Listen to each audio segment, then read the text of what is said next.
इस सेशन के अंदर हम कॉन्सोलेटेड की कुछ एडवांस टेक्निक्स को समझने की कोशिश करते हैं।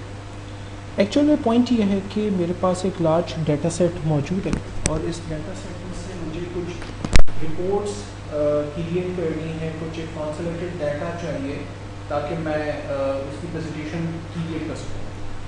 करना ये है कि मुझे डिफरेंट प्रोडक्ट्स के अगेंस्ट में नंबर ऑफ़ यूनिट कितने मैंने सेल किए हैं और उससे कितना रेवेन्यू जनरेट हुआ है, फर्स्ट रिपोर्ट मुझे कुछ इस तरह की चाहिए।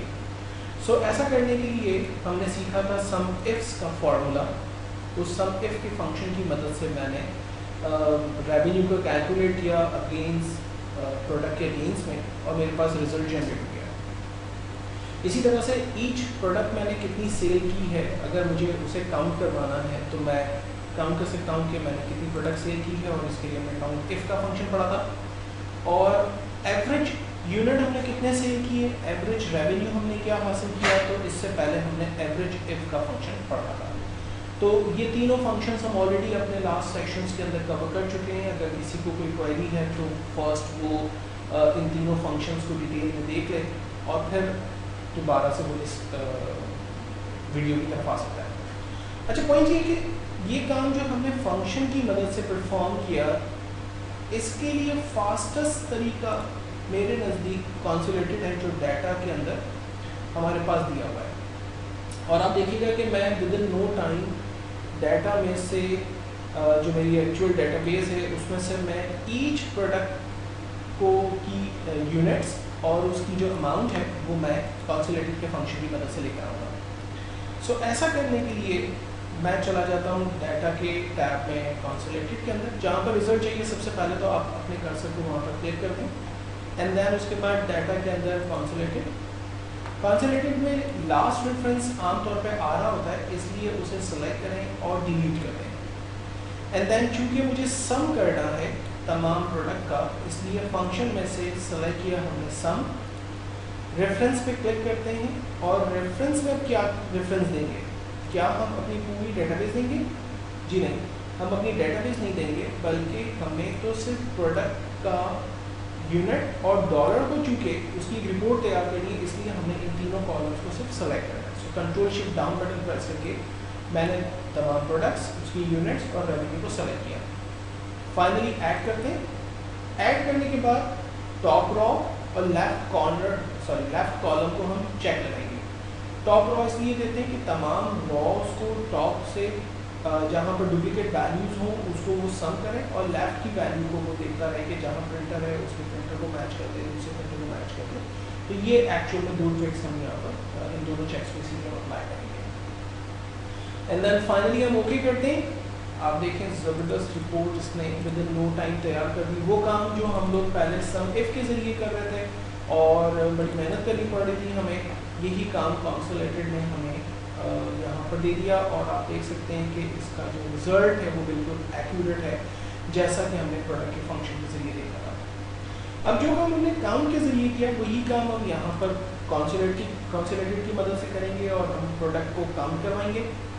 सो हम जहाँ पर रिजल्ट चाहिए उस सेल को सेलेक्ट कर रहे हैं और हम जा रहे हैं डाटा के टैब के अंदर कॉन्सोलेटेड के अंदर। और कॉन्सोलेटेड में आने के बाद चूँकि लास्ट रेफरेंस ऑलरेडी आ रहा है, सो फर्स्ट मैंने इसे डिलीट किया एंड देन फंक्शन में से मैंने काउंट का फंक्शन ले लिया। और काउंट मुझे किसे करवाना है? प्रोडक्ट की यूनिट्स को। सो मैंने प्रोडक्ट और यूनिट दोनों कॉलम सेलेक्ट किए, ऐड किया, मेक श्योर कि टॉप रॉ और लेफ्ट कॉलम दोनों चेक लगे हुए होने चाहिए एंड देन फाइनली ओके करते हैं। ये देखें इसने बिल्कुल एक्यूरेट रिपोर्ट रेडी कर दी। जो काम हम पहले काउंट इफ के फंक्शन से कर रहे थे वही काम किसी फंक्शन को यूज़ किए बगैर कॉन्सोलेटेड की कमांड के जरिए मैंने परफॉर्म कर दिया। अगर मुझे एवरेज इफ की जगह पर ईच प्रोडक्ट की जो यूनिट सोल्ड हुई है उसका एवरेज निकालना है और जो रेवेन्यू मैंने जनरेट किया उसका मुझे एवरेज निकालना है, तो मैं ये काम कॉन्सोलेटेड में एवरेज के फंक्शन से कर सकता हूँ। सो सबसे पहले मैंने कर्सर उस सेल पर रखा जहाँ मुझे रिजल्ट चाहिए एंड देन मैं चला गया डाटा में कॉन्सोलेटेड। काउंट की जगह आपकी बार मैंने एवरेज का फंक्शन ले लिया। लास्ट रेफरेंस को डिलीट करते हैं और हम न्यू रेफरेंस ऐड करते हैं। न्यू रेफरेंस में मुझे क्या चाहिए? प्रोडक्ट, यूनिट और डॉलर्स। सो मैंने प्रोडक्ट, यूनिट और डॉलर तीनों कॉलम को इंटायरली सेलेक्ट किया ऐड किया, टॉप रो लेफ्ट कॉलम दोनों पे चेक्स लगा दिए एंड देन सिंपली ओके, ये रिपोर्ट हमारी तैयार हो गई। और आप चेक कर सकते हैं कि ये सारी रिपोर्ट बिल्कुल एक्यूरेट है।